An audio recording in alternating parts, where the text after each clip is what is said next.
Thank you. So we have tremendous crowds of people outside. Would anybody like to give up your seat? So I think what we're going to have to do is a little different. You know, we have been so crowded. There's something going on big, even bigger than before, because every place we go, we have these massive crowds. Yesterday, we were in Ohio, we were in Pennsylvania, in Harrisburg, and we had crowds that were so enormous, so much bigger than the venue. So we're going to have to start using, I think, the basketball arenas. Don't you agree? You know, we have outside, we have like thousands of people. They're going crazy because they can't get in. So bear with us, but I did get to wave to them, okay? So it was good. But these are great people. You know, something very nice just happened to me. A man came up to me, and he handed me his Purple Heart. Now, I said to him, is that like the real one, or is that a copy? And he said, that's my real Purple Heart. I have such confidence in you. And I said, man, that's like big stuff. I always wanted to get the Purple Heart. This was much easier. But I tell you, it was such an honor, and maybe I can bring him up on the stage, Lieutenant Colonel Louis Dorfman. I just happened.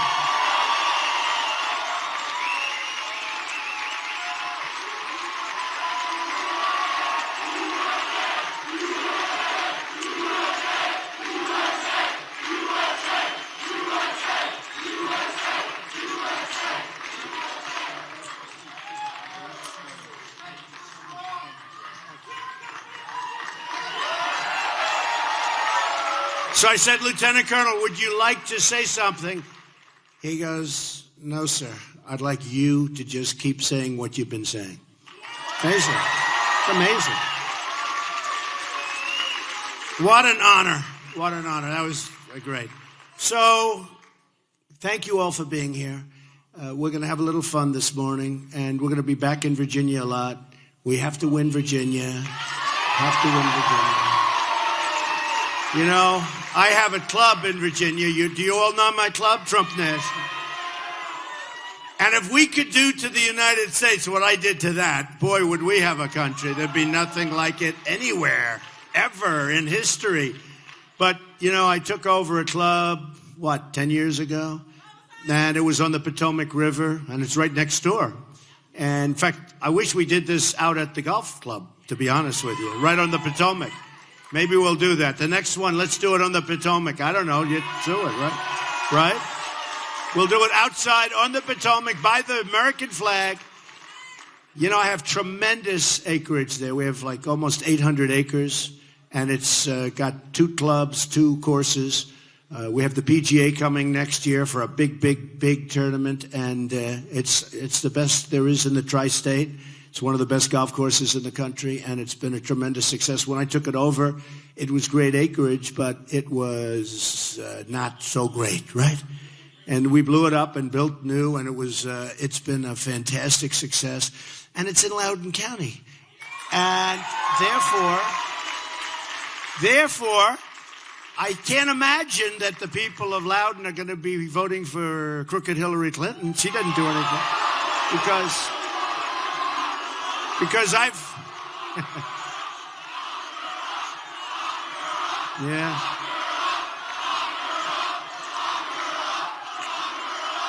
So did you see over the weekend Fox, Chris Wallace, where she lied? Where she said the FBI director said like everything was just perfect. It wasn't exactly... I mean, she lied. She pure and simple. She only knows to lie. She really does. Only knows to lie. But she lied. And it's a big story. It's become a big story. And that's amazing. It's amazing that they cover it because the press is so totally dishonest, okay? So totally dishonest. And there is nothing like it. I've never seen dishonesty like that. And they're pushing her like crazy because it's establishment stuff and we have to make change. You know, she's now calling herself an agent of change. She's been doing this for 30 years. You know, numbers just came out for her where she raised like $50 or $60 million, and 20 people gave it. I think it was, 20 people gave her $60 million in her fund. $60 million from 20 people. I'm going to get a list of those 20 people. Oh, those 20 people, I want to find out who they are. I want to find out how many I know. I want to find out. Yeah, I want to find out how many I know. But I'll tell you what, 20 people gave her $60 million. And that's what I've been saying, folks. Look, I know the game better than anybody. And the game is played that way. They own her. They own her. They will do whatever's good for them. If they have a company that wants to move plants into Mexico, she's going to say, first she'll say, that's no good. And then she'll say, oh, I see. They helped me. I have to let them do it. Because her handlers, that's what they are, is handlers. I mean, they write her speeches. They write everything. She doesn't give a talk like this with no teleprompters. She gets up and she has teleprompters. She gets on the stage for 20 minutes. She reads something and she leaves. She goes back home and goes to sleep, okay? That's what she does. She reads it, she goes home, she goes to sleep. And that's okay, I'm not knocking it. But the 20...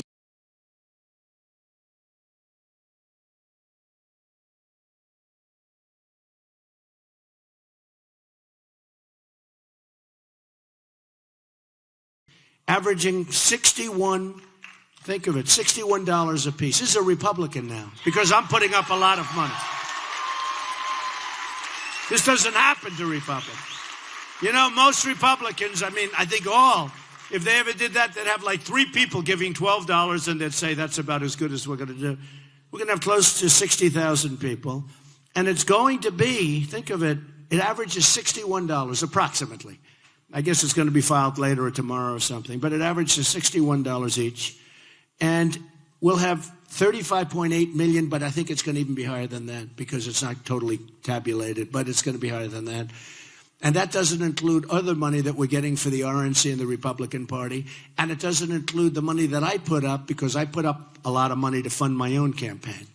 And a lot. I think I'm into this for over $60 million now. Over 60. 60 million! If you don't vote for me, look at the money. I'll probably be in for 100 by the time I finish. Think of it. 100 million cash. Okay, good. Good, thank you. I'll be in for over 100. And think of it. No tax deduction. See, everything I do, I think tax. After tax, before tax. But no deductions. But I'll be in for over $100 million when it's all finished, or thereabouts. And that's a lot of money. That's a lot of money. And nobody else does that, you know. Other rich people don't do that either.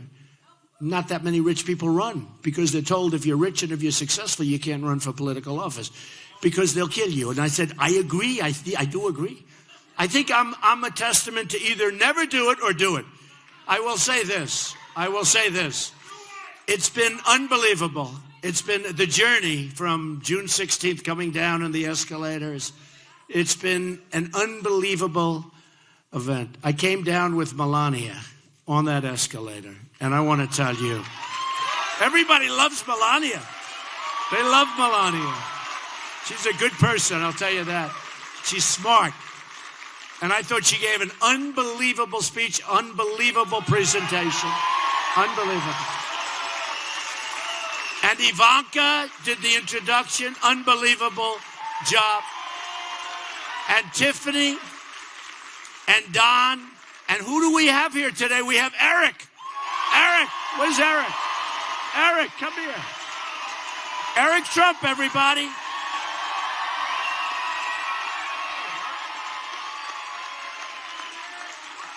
Wow, this is a great crowd. Wow. Well, listen, we are, and I say this all the time, but we're so proud of my father, and it's an honor to be in Loudoun. In fact, him and I, when I came out of college, the first job we worked on together was the great golf course that we have here, and the two of us sat there, and we put a tremendous amount of time and effort into rebuilding it, and we had a great time, and it was kind of the perfect, it was a perfect first opportunity for a son to work with our father, and I've learned so much from this man. He's been such an incredible father and mentor and boss and friend and every other word that you could put on it. He's just the best, and he will do a great job for this nation. He will do such a great job for all of you, and we are so, so, so immensely proud of him. So with that, I give you back to the big guy. Thank you so much, Loudoun County.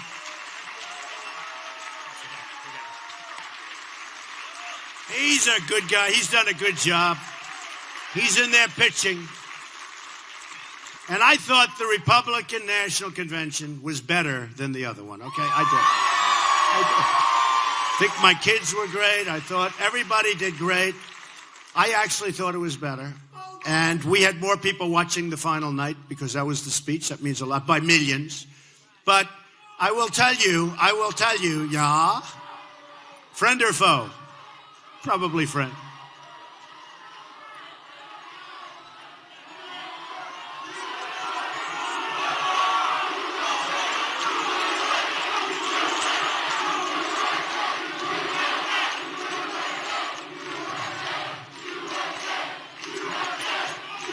Thank you. All right. They're 15 seconds of fame. Well, now that Bernie's out, it doesn't happen anymore. It's like amazing. The safest place to be anywhere is at a Trump rally. It's true. It's true. It's the safest place to be. I mean, I'll just tell you something. You don't even know you're doing it, but here we are. We have chairs, right? Everybody's standing. Everybody's standing because we have it's excitement. There's like an excitement in the air. You have seats and everybody stands. If you want, you can sit down. But they don't want to sit down. But we have such fun, considering we have a very bad subject. The country's in trouble, but we're going to make it good. A lot of people thought my speech was dark. The haters, only the haters. We got great marks, but the haters said, well, he did a good job, his delivery, everything was good, but it was dark.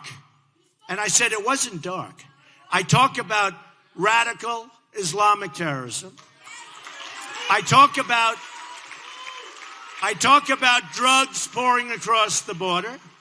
I talk about people coming in that aren't supposed to be here. I talk about crime. I talk about our police being shot. We love our police, so we have to protect our police.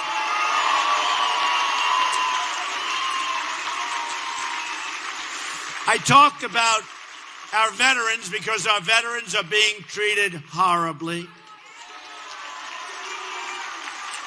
When you hear 22 suicides a day, that's inconceivable. 22 suicides a day. Our veterans are being treated horribly. We're going to turn that around so fast, your head is going to spin.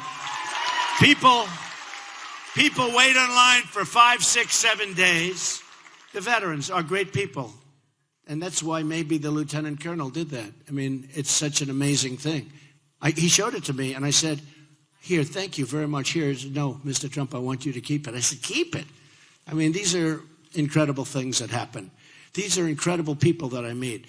And thinking about lieutenant colonel, thinking about our military is totally depleted, totally depleted.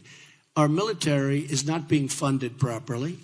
We don't have enough money going, and we need a strong military. We need a powerful, strong military.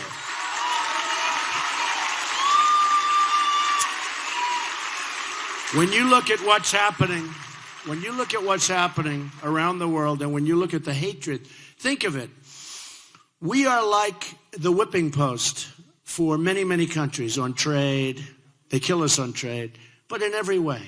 They don't respect us. China's building this massive, massive military complex in the South China Sea. They didn't get environmental impact statements, by the way. They said on Monday morning, we're going to start building. And on Monday afternoon, they started. That's the way it works, right? We could never do that because we'd have to get environmental impact statements. It would take 30 years and then they'd reject it. No, we don't do things like that. And, that's fine. They're not supposed to do it. They're not supposed to do it. They don't respect us. Now, very simply, we have tremendous power with China. Some of the top people in the world representing China have called me. And one of them in particular said, Mr. Trump, I thought you were so wrong a year ago. I heard your very strong rhetoric on trade with China and everything with China. You have to understand, China is great as far as I'm concerned. I want to get along with China. By the way, wouldn't it be great if we got along with Russia? Wouldn't that be great? If we actually had a relationship with Russia? Instead of all the fighting and the money and the problems, and if we could get Russia and others to partner up and go and knock the hell out of ISIS, wouldn't that be a good thing? Wouldn't that be a good thing? These people are so obsolete. You know, these people, sometimes they'll say, oh, could I have a list of the people that you're consulting with? I said, well, you're not going to like it because these are people that aren't involved currently. Well, why aren't they involved currently? I said, because look at the world. It's a mess. I don't want to use the people that are involved currently. Look at the world. It's a mess. Look at what happened in the Middle East. Look at what's going on with North Korea. And look at what's going on with that. We have a mess out there. We have a total mess. Because I'll give names that are better. And they'll say, but these people haven't been involved. And I said, who wants the people that are currently involved? Nothing's working out. Nothing's working out. Look at Libya. Look at Syria. Look at the migration. Look at Iraq. What a mess. Look at Afghanistan. What a mess. Look at everything. If we didn't do anything with Iraq, if we never went there, if our presidents went to the beach, we'd be much better off. If they just went every single day to the beach and took it easy. Let Obama go to the golf course. But you know what? We'd be better off. And then the way Obama got us out of the war was a disaster. We're going to get out on a certain date.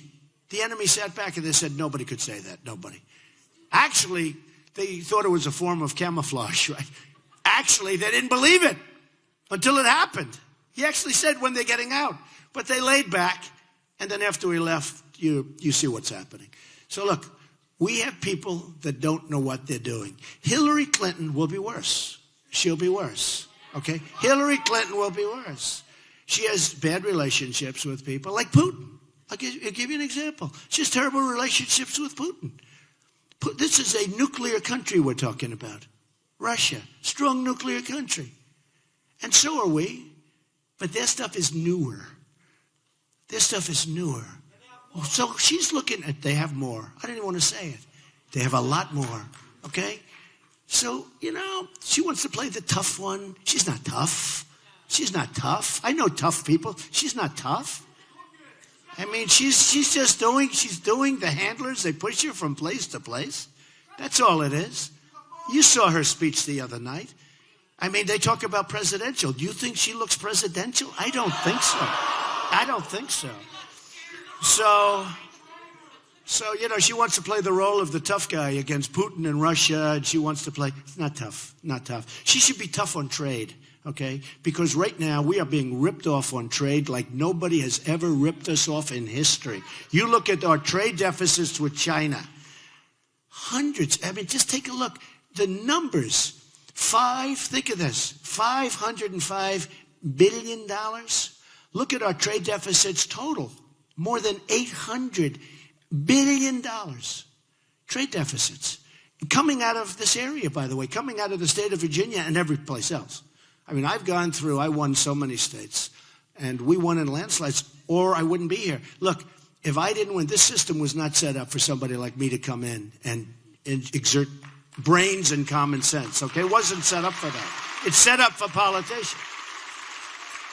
And if I didn't win in massive landslides, I mean, I won by a landslide. Got 14 million, almost 14 million votes. That's more than anybody has ever gotten in the history of the Republican Party. And remember, and that's with 17 people. People keep forgetting. That's with 17 people. And yet we had, when Ronald Reagan, who we loved, but when other people ran, they'd run against one or two people or three people. And it's a lot different. 17 people, we broke the all-time record. I think we're going to do so great. And I see some great polls. I see one from Los Angeles Times. Just came out where we're ahead by 4 or 5 points. I see one from CNN where we're down. I think these polls, I don't know, there's something about these polls. There's something phony. I watch CNN. They are so negative all day long. It's all Trump all day long, and you know what? Their ratings are going down, and their ratings are going to start to go down big because I don't do interviews for them. They're doing a big documentary on me now. They have one problem. They need an interview from me, so let them do it without me. Who cares? But they're very unfair. All day long, it's negative. In fact, I have some great things that have happened, right? And they'll cover it in a negative manner. So it sounds negative. Great stuff. Great stuff. Even when I was winning by tremendous numbers. We had numerous people left. And I'd get like 42% of the vote. With many people. Getting 42% is impossible. I get 42% that say, why hasn't he hit 50? I said, well, there are 11 people. How do you get 50? You understand, right? No, but CNN treats me so badly. It's unbelievable. And you know what? I don't watch it anymore. I don't watch. You know, you learn to live good. You learn to stay healthy. You learn to have a good, calm, and smart mind by turning off the negative. Does that make sense? Turn it off. Don't fight it. Turn it off. Just turn it off. But CNN treats me so badly. I mean, the New York Times, which I call the failing New York Times, because it's failing. It's losing a fortune. And it'll be, I think it's out of business in 3 years. Maybe somebody's going to buy it for a little while until they lose all that money. But they'll buy it for a little while and they'll keep it as, you know, some rich guy's going to buy it. But the New York Times, which it could do worse. I mean, frankly, that wouldn't be bad if somebody bought it. But the New York Times is failing badly. They write stories that are so bad about me. And, you know, all my life, I've probably been on the cover of the Times a few times, right? Now, if I have 2 stories or 3 stories a day on the cover, today I have 2 stories. Both ridiculous stories. But today I have 2 stories on the front page. I mean, I guess they use me to sell newspapers. But they are so dishonest. The reporting is so dishonest. I won't get into individual reporters' names because I'd like to. I could tell you the good ones and the bad ones. And they have a couple of good ones over there. But they are such a dishonest newspaper. They want Hillary Clinton to win so badly. They cry. They beg. They beg. The editorials are unbelievable. I mean, here's a woman who's a total thief. I mean, she's a crook. She's a crook. And she lies more than any human being I've ever seen. And she's got no gravitas. And by the way, she's got a bad temperament. She's got a temperament of a loser. I mean, I'm going to get the Barack Obama clips when he beat her.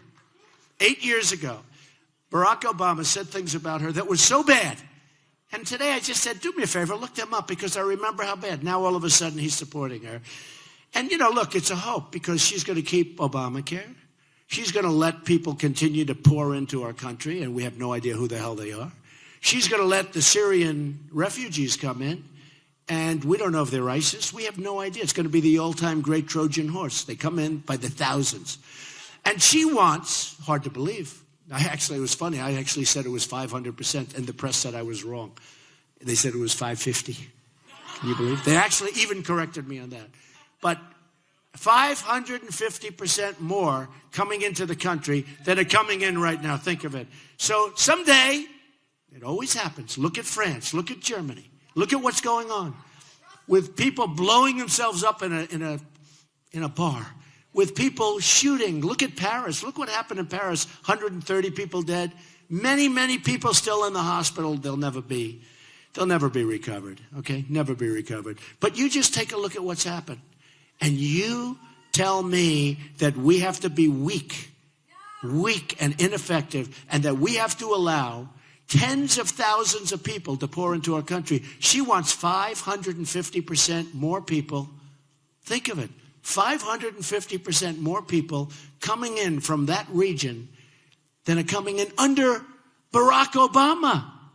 And you know, they're put all over the country. You don't even know where the hell they are. So we're going to have problems like you have never seen. Mark my words, I've been a very good prognosticator. I've called a lot of good things and bad things, but I've called them. But mark my words, you're going to see some bad stuff. We need strong borders. We need strong borders. We can't have people coming in from Syria that have bad intentions and we don't know who they are. And if we do, we are really a very, very foolish nation. Look at what's happening with Germany. The crime wave over there, Merkel's not going to be elected. You know, Brexit, I predicted Brexit, remember? I was the only one. So they were given a 20% chance in Las Vegas, and the bookies over there, they were saying 20% chance. I said, I think it's going to win. I took such heat, remember? I took such heat. I won, and they gave me, even though I won, they all said bad things. Oh, they said I was grandstanding because I won. They said, who's going to win? I said, I think they're going to pull out. They're going to pull out of the union. The UK is going to pull out of the union. So I said, the European Union. So I said, I think that's going to happen. And the reason is I'm there. I have a lot of property in the UK, great property, fantastic property. Turnberry, I have so many great properties. But you know what? I had a feel, and I'm not there much. I may never see it again. If I win, I may never see my property. I may never see these pieces again. But boy, is Eric and the kids going to have a good time, right? They're going to have a good time. But because I'm going to be working for you, I'm not going to have time to go play golf. And believe me, folks. But I had a feeling. I said, I think UK's going for independence because they don't want to have people pouring into their country that they don't know where they are, who they are. They have enough. They have enough. And they've had enough. And they voted, and it was a shock. And you know what? They're better off. And you watch. Other countries in the European Union are going to follow. Because they were forced to take people, and now it's getting to be catastrophic proportions. And you watch what happens to Angela Merkel, who I always thought of as a very good leader until she did this. I don't know what went wrong with her. I don't know. What went wrong? Angela, what happened? What happened, Angela? And you take a look at what's going on in Germany, the real facts, okay? I have friends that live in Germany. For years, they were so proud. They were saying, this is the greatest country, Donald. This is so great. This is the... People now tell me they're going to leave Germany. Leave? I said, what are you talking about? We're going to leave. They take in millions of people, and they don't know anything about and what's going on. You know the terms of what's going on. The women have heard all about what's going on, okay? Let me tell you, folks, we are allowing thousands and thousands of people into our country. I've spoken to the best law enforcement people that we have, who are great people, and they said there's no way to properly vet these people. There's no way, because we don't know where they really come from. They have no paperwork, so what they do is they make up paperwork. Everybody makes up paperwork. Remember when they stole our passport machine? Remember? They have a passport machine that's better than the stuff we have. Okay? These are smart people, by the way. These are smart people. These are very smart people. And I have a bigger heart than anybody in this room, or as big. We want to do safe zones in Syria. I will get the Gulf states who are not doing much, believe me. The Gulf states have nothing but money. I'm going to get them to pay. We owe $19 trillion. We're not paying for it. We're not paying. They're going to pay. They are going to pay. We're going to get the Gulf states to pay for it. They're going to pay. Don't forget, without us, the Gulf states won't exist. They won't exist. So we're going to get the Gulf states to pay. And we're going to be the smart country again. But we're not going to let this happen where all of a sudden our cafes start blowing up, our movie theaters start blowing up full of people, and all of the other things that you've been seeing all over the world. I mean, all over the world. Who would have believed that horrible scene in Nice? Who would have believed a thing like that's even possible? Just driving a truck down, killing everybody, running all over everybody. You know what they were screaming? They were screaming something that they always seem to scream, okay? And I'll tell you what, it's not going to happen here. We're going to be very, very tough and very, very smart.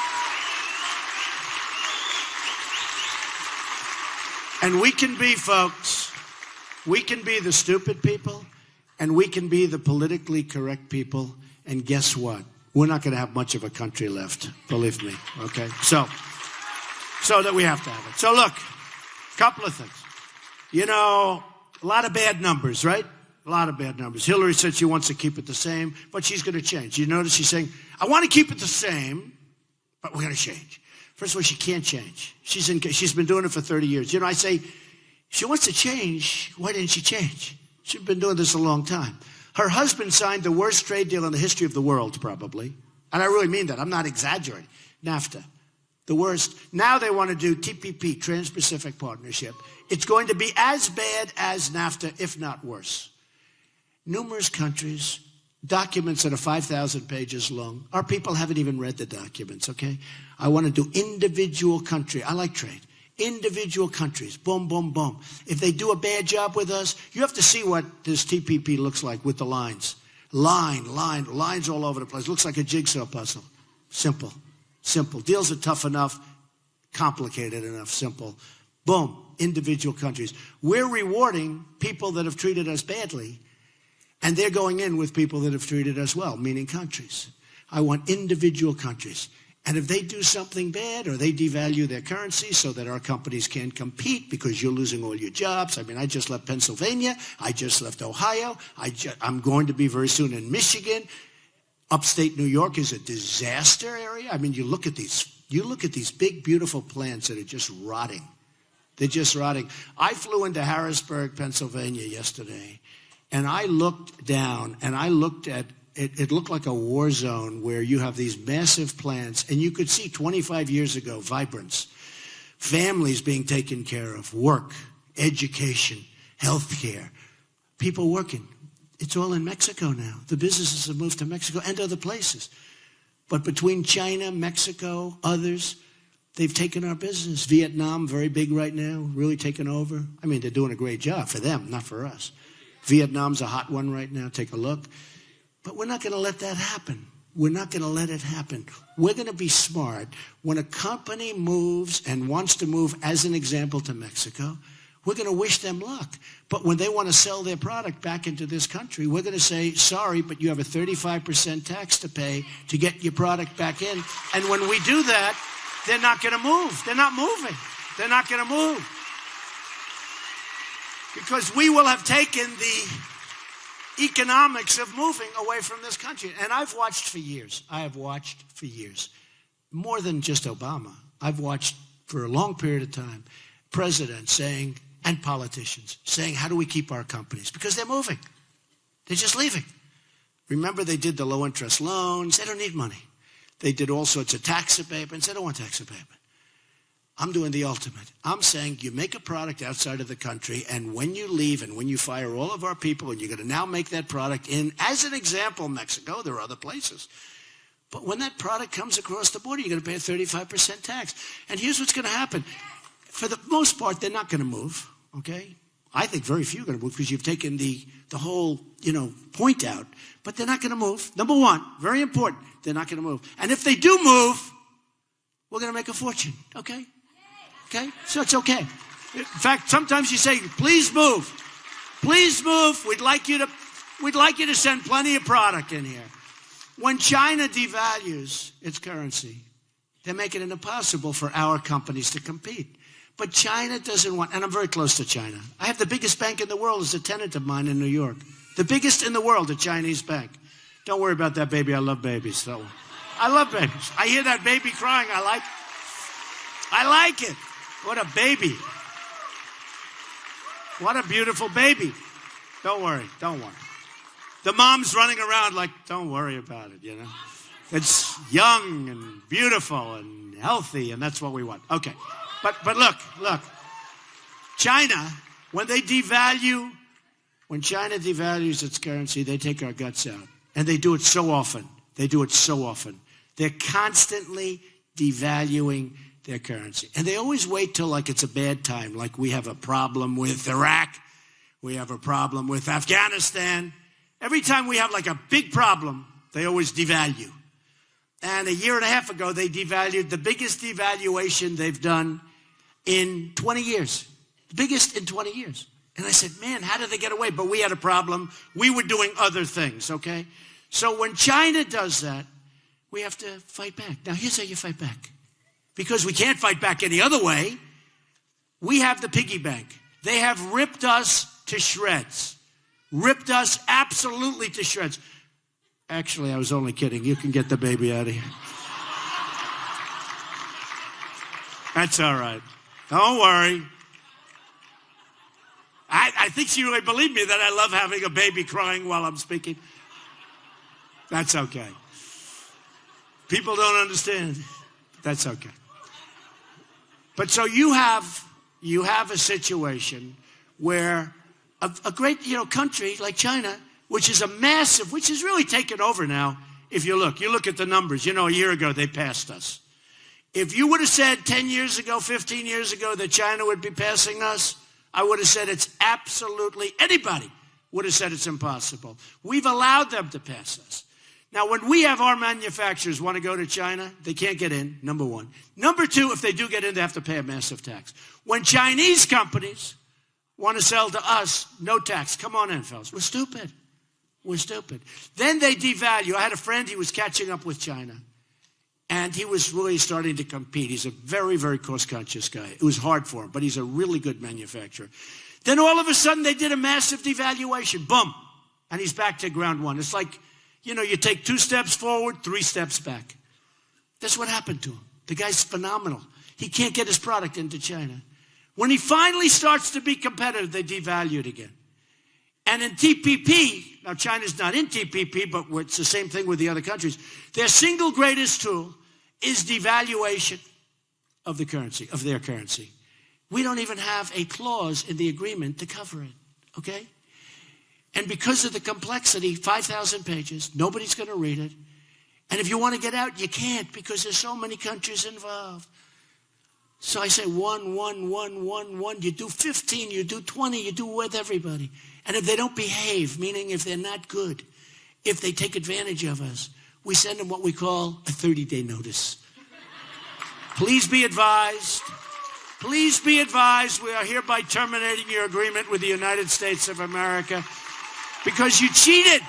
You cheated.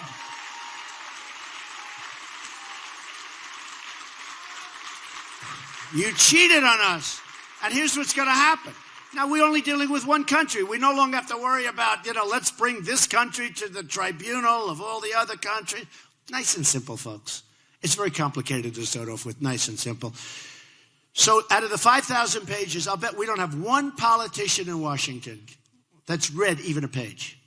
And these other countries, smart as hell, smart countries, by the way, these are smart countries. They've read every word, every comma, every period, every paragraph, every sentence. They didn't read Obamacare. She's right. Well, there's an example. Thank you very much. I was just about to say that. No, but Obamacare is a great example. Obamacare was like 2,500 pages. Not one politician read it. And now we're stuck with it. But don't worry, we're going to repeal it and replace it. But we're stuck with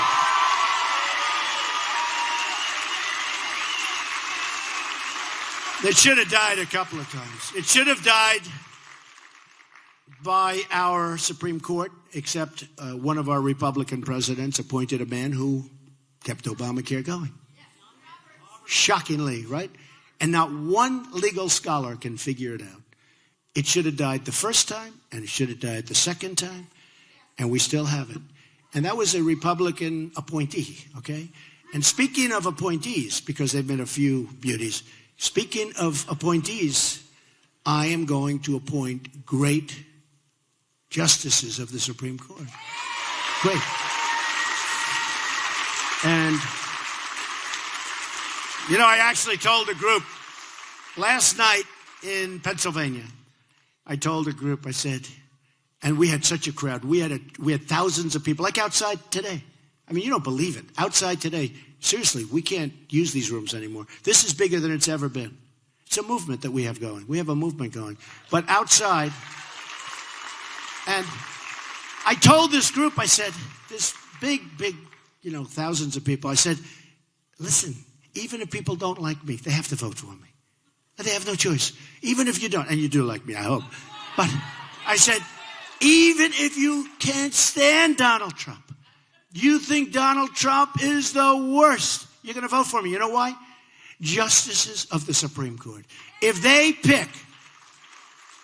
pick judges, we're going to end up with another Venezuela, except just a bigger version. It's going to be a disaster for this country.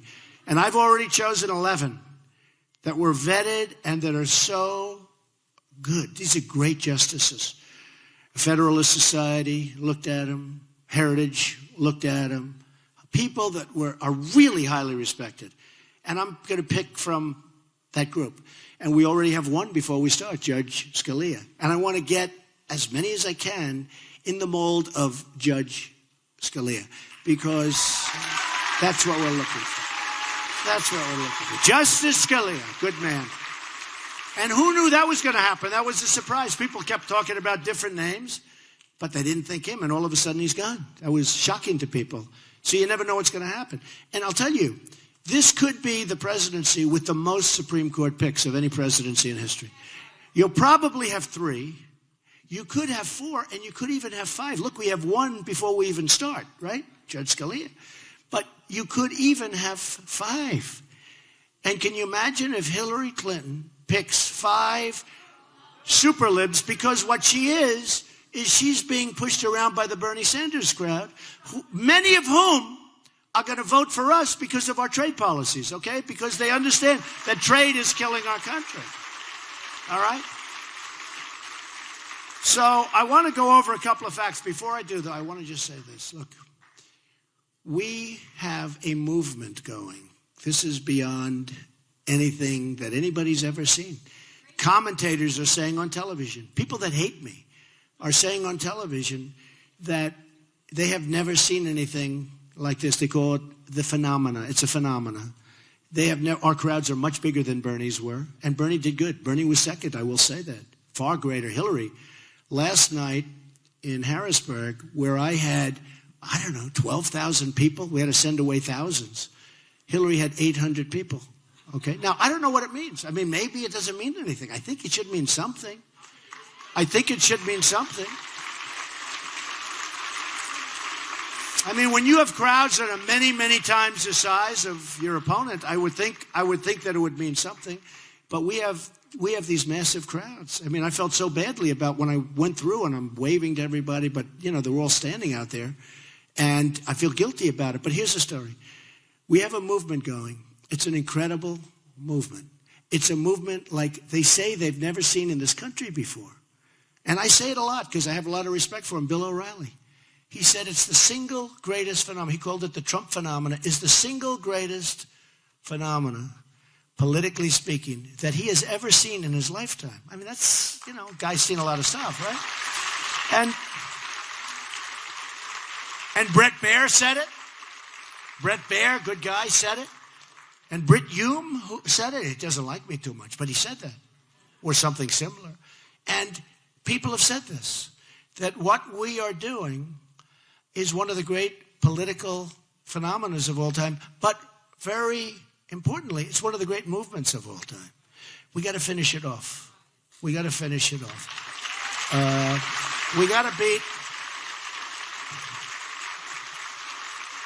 to beat a dishonest machine, totally dishonest machine. As an example, how Hillary got away with what she got away with recently. How do you get away with it? Everybody thought, oh, wow, she's guilty. However, no, what she got away with was a disgrace, honestly. A disgrace to our country, what she got away with it. And who would think that could have happened? And then on top of it, she lies on Sunday saying, no, I was just actually fine. I did everything fine. And that was not said. It was said very embarrassingly. Nobody could believe that happened. That whole thing was incredible. But we have to learn from it. It's a crooked system. It's a rigged system. We're running against a rigged system, and we're running against a very dishonest media. The media is very dishonest. Very, very dishonest.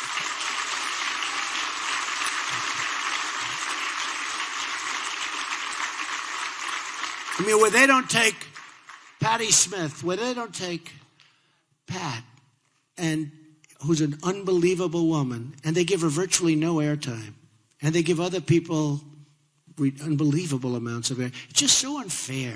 It's so unfair. We're running against a rigged press. We're running against dishonest people, okay? Really dishonest people. And, hey, look, it was rigged against Bernie Sanders. You could see that from all of those emails. Debbie Wasserman Schultz. No. But you could see it. It was a rigged deal. He never had a chance. The guy worked so hard, and now he's got buyer's remorse. You look at him. If he would have done nothing, if he would have just gone home and gone to sleep, he would have been because he made a deal with the devil. He made a deal with the devil, and he made a bad deal. And then she picks a vice president that's the exact opposite of everything Bernie represents. Now, I don't agree with what Bernie represents, but I mean, honestly, it was almost 50% of their party. You would have thought she would have given him a little bit of a bone. She gave him nothing. She gave him nothing. So we have to get everybody out. Loudoun County is so important. And really, I'm a big employer here. I'm a big, big employer here. And everybody in this room knows how great that project is and how successful it's been. Because many of you, who's been there? How many people have been there? Yeah. It's one of the great projects in the country, all along the Potomac River. Thank you. One of the great projects in the country. So let's go over a couple of numbers because you have to see this to really believe it. And by the way, Hillary Clinton has not had a news conference in, I think it's 242 days, okay? She doesn't do news conferences because she can't, because for a number of reasons. But number one, she's so dishonest. She doesn't want the people peppering her with questions. So she doesn't do news conferences. It's a disgrace. I think it's 242 days. You know what that is? And she probably won't have one. Maybe she won't have one. Maybe we'll force her to have one. But she probably won't have one. So listen. Since 2000, the number of unemployed people in Virginia has doubled. Now, these are right out of the book, so statisticians, okay? Virginia has lost 1 in 3 manufacturing jobs since Bill Clinton signed NAFTA. Signed by Bill Clinton, one of the worst ever, okay? Hillary rammed through the job-killing trade deal with South Korea in 2011. That South Korean deal is a disaster for us. But look at the people that give her money. And look how they're involved in that deal. The U.S. trade deficit with TPP members, these are the members going into the Trans-Pacific Partnership, which Obama wants, which Hillary wanted. She called it the gold standard. But when she heard me talking about it, she said she didn't want it. But as your governor said, right? Terry McAuliffe, governor of Virginia, he said, don't worry, let her get elected and she'll approve it. She'll make a couple of minor changes, she'll approve it. This was said, okay? Then they backpedaled. Oh, well, he doesn't speak. Let me tell you, Terry McAuliffe knows her better than Bill knows her, okay? Terry knows her better than anybody. Your governor, he made the statement, okay? All right? So, here's a couple of things that are just sort of amazing. President Obama has doubled the national debt since he's been in office. U.S. trade deficit in goods reached nearly $800 billion. In other words, we trade with people. You know, it's funny, when I want to make good trade deals, the press says, oh, he's not a free trader. I'm a great free trader. I like free trade. But I like smart deals. Somebody said, then what do you call yourself? Because I know free trade, I know fair trade, I know every form of trade ever thought up by man. Believe me, it's meaningless. So he said, what are your policies? I said, my policies are very simple. I want to make great deals for our country. Okay? Very simple. You can call it fair trade, free trade, or any other of the other 10 names. I want great deals for our country. And I was endorsed by Carl Icahn and some of the greatest business leaders in the world. And we have to use our great business people to negotiate the deals because we're using political hacks to make deals. And it's a joke. The Chinese people look at us like we are the dumbest people. They are using their smartest, their brightest from the time they're 3 years old. You know, they have like a pyramid, right? Boom, boom, boom. They use the guys right on the top. And they walk in and deal with our clowns. And they say, I can't believe we've gotten away with this. For years and years and years, we've rebuilt China with our trade. We've rebuilt China. We have so much power over China. And if they don't behave, we throw a 10% tax on goods coming in from China. We will make a fortune. And you know what? They're going to send the same goods. Now, what are they going to say? We're not going to send because we're not going to pay a 10% tax? But when they raise their currency, when they do things with their currency, they manipulate. And they knock out their currency. And they devalue their currency. And they do all, they're masters, they're grandmasters at currency and at currency manipulation. We have the ultimate. We say, thank you very much. Now, just so you understand, when we send things to China, they charge us a tax. So people would say, Donald Trump is not a free trader. I'm a free trader. But it's got to be a two-way street, right? I mean, it's got to be a two-way street. They're killing us. 23.8 million Americans in their prime earning years are out of the labor force right now. In the last 7 years, another 14 million people have left the workforce, okay? Nearly 4 in 10 African-American children are living in poverty, while 58% of African-American youth are not employed, okay? 2 million more Latinos are in poverty today than when President Obama took office. Now, thank you. We're going to bring jobs back. Thank you. That's very nice. We're going to bring jobs back. That's why we had a very good poll recently with the Hispanics. And it was an amazing poll. And, way up from what people thought. Because people want jobs. And by the way, the Latinos, the Hispanics, they don't want, and you understand this, they don't want people pouring into our country, taking their jobs, taking their houses, taking this. They want to have security. They really want the wall. They want the wall. They want the wall. We're going to have a strong border. We're going to have the wall. We're going to have the wall. Oh, we're going to build the wall. Don't even think about it. We're going to build the wall. And and I say it, and I mean it, Mexico's paying for the wall, folks. Yeah.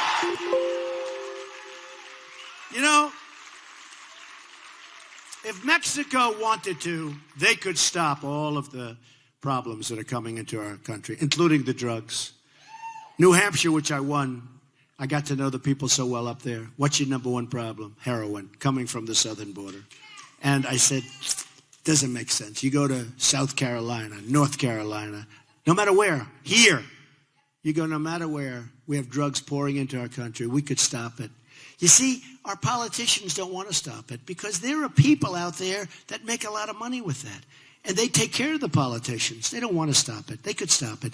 But Mexico could stop it without even us. 16,500 Border Patrol agents endorsed me recently. Okay?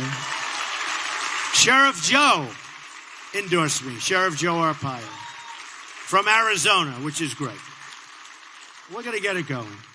But we're going to build the wall. Mexico's going to pay for the wall. And some politician came up to me. Number one, you can't build a wall. I said, really? China just built 2,000 years ago, China built a 13,000-mile wall 2,000 years ago.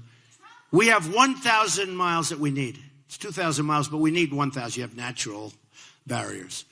We need 1,000 miles. So China can do 13,000 miles 2,000 years ago, and that's a serious wall, by the way, in case anybody hasn't seen it. And we can't do a wall that's 1,000 miles, and we have Caterpillar tractors. And we're going to use Caterpillar, by the way. We're not going with Komatsu. We're not going with Komatsu. So here is one of the most depressing stats. According to the second quarter GDP report, you saw this yesterday, the economy only grew at 1.2%. This is the third straight quarter that the economy has grown under 2% and is the single weakest of any economic expansion in more than 70 years. So we have the weakest expansion in 70 years. And it's going back. Now it's going down because the numbers are getting worse and worse all the time. If they get real bad, I hope it happens fast so I don't have to, they'll all blame me. You'll end up winning.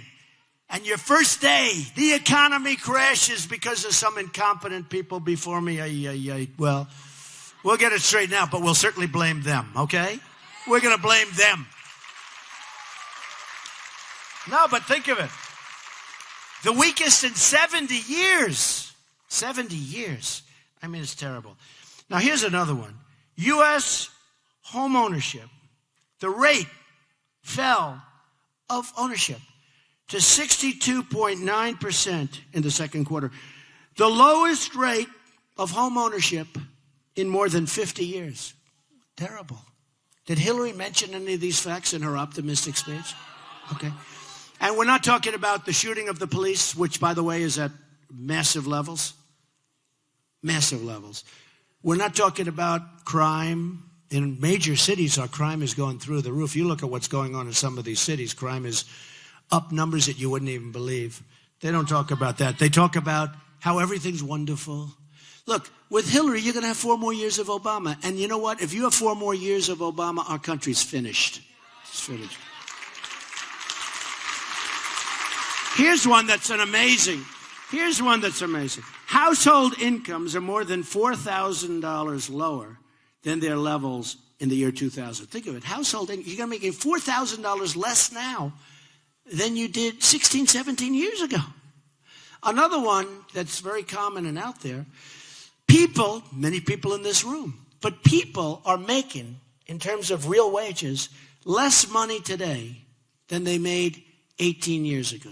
And they're working 2 jobs in many cases. And that's because of Obamacare. Because Obamacare, it makes sense for employees to do part-time workers. So you'll have a worker who's worked at a company for years, and all of a sudden the boss goes up to him and says, I hate to do it, with tears, and says, I got to make you a part-time employee because of Obamacare. It's forced people to be part-time employees. It's a horrible thing that's going on in this country. And you didn't hear that in Hillary Clinton's speech. You didn't hear that. You heard all this glowing stuff. It's a disaster. And then when you look at other countries, how they've built up their military. Look at Russia, how they've built up their military. Take a look at what they've done. Take a look at what they've done on the nuclear weapons front, how they've built up their military, and how we're so far behind, and our equipment is obsolete in many cases. And we have jet fighters that are so old that they have to go to graveyards, airplane graveyards, and museums to get parts for current jet fighters. And we have our pilots, our wonderful, incredible pilots, saying, it didn't used to be this way. And now they're older, and they're going to leave, and they're going to retire, and they don't want to stay. They're so depressed at what's happened. But they're fighting. You saw the report. You probably all saw it. They had documentaries on television about how old our aircraft is in our services. And you have other countries. You look at China, what they're doing with their massive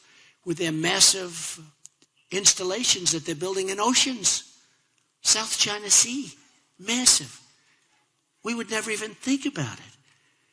No, we've got to get smart, folks. We've got to get smart. We're falling way behind.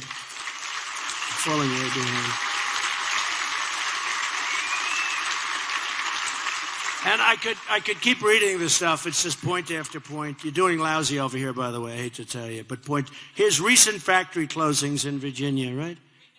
Right? Kennametal, Ball Corporation, closed. Kennametal closed. Sandvik closed. Moved their jobs to Mexico. Let's see, Mexico, yeah. Smithfield Foods, Inc. closed its plant. 400 workers gone. Anybody used to work for Smithfield? That's true. It's true. Stanley Furniture closed its plant. Invista laid off 400 workers, closed its plant. Moved their jobs to China and Canada. North Carolina has lost so many jobs. Pennsylvania has lost tremendous numbers of jobs. Ohio has lost 34% of their manufacturing jobs since China's entrance into the World Trade Organization. Folks, what are we doing? We're being led by stupid people, folks. And people that are controlled. People that are controlled by special interests and lobbyists. So here's the story. So we've got to build up our military. We've got to make great trade deals. I told you that no more. When our companies leave, they think they're going to leave and sell us back product from a different company with other employees from other nations. Not going to happen. Not going to happen. I mean, it's going to happen, but they're going to pay for it. There's going to be consequence. They're going to pay a tax. Very simple. Now, a lot of people think I'm not conservative because I want them to pay a tax. I think they're not conservative because they're stupid. Okay? They're stupid. And by the way, it's 100% foolproof. We're not talking about like, oh, maybe it'll work. Can you imagine they used to go around and offer companies loans? They didn't need money. We'll give you an interest-free loan if you stay. And a couple of companies took the money and then left because they forgot to say you had to stay. The lawyers didn't do too good a job. But look, we have to be the smart people again. We have to be, and we don't have much of a choice because we are losing so many of our jobs. And we can't take our factories and keep taking our factories and converting them into nursing homes. You know, nursing homes are wonderful, but we have to make things again. We need jobs. We need jobs. It's wonderful. Nursing homes is wonderful, but we need jobs. I see things happen where there's a couple of beautiful jobs up in New England. They've taken an old factory, they've converted it, and it's all fine. But we can't do that. We need manufacturing jobs. We need the income. We need the productivity. We need the future. As you stand here right now, there are companies negotiating from Virginia, right here. They're negotiating to leave Virginia and move to Mexico and other places, as you stand here. Some of the people in this room work for companies that are right now under negotiation to get out. If I get into that, that ends. Hillary won't do anything about it. She talks. You notice the way now she's talking about trade? Did you notice 2 days ago she said, I've been talking about we're going to renegotiate NAFTA. And if they don't give us a great deal, and if we don't renegotiate a great deal, we're terminating NAFTA, we're getting out, and we'll bring our jobs back a different way, okay? So, the other day, now that was like a horrible thing to say. 2 days ago, Hillary Clinton said, we are going to start renegotiating our trade deals. Oh, she can't do it. Number one, if she wanted to, she can't, but they wouldn't let her. Those people that put up all that money for her, those 20 people, and there's plenty more of them, they won't let her do it. She can't do it. If she wanted to, she can't do it. So she's just kidding all of you. So we're going to make America great again.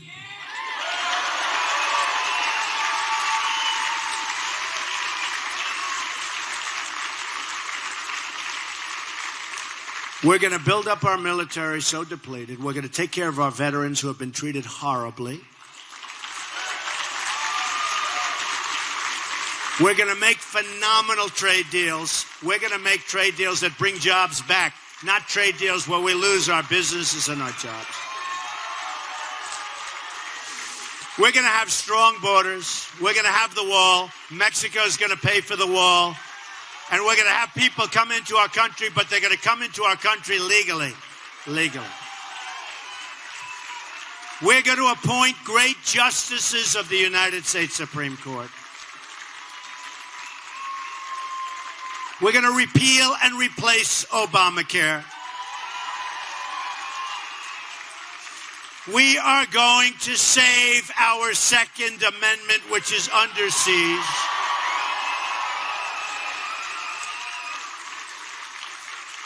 And we're going to start winning again, folks. We're going to win on every front. I want to thank everybody in Loudoun County. I love this place. I'm here a lot. I want to thank everybody. I want to thank everybody in the state of Virginia. Virginia, we are going to be here so much. You're going to be so sick of me. You're going to say, please keep him out of here. We'll vote for you, but please keep him out. I'm going to be in Virginia a lot. We're going to be here a lot.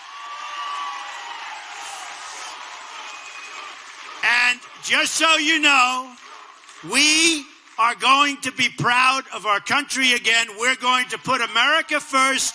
We are going to start winning again.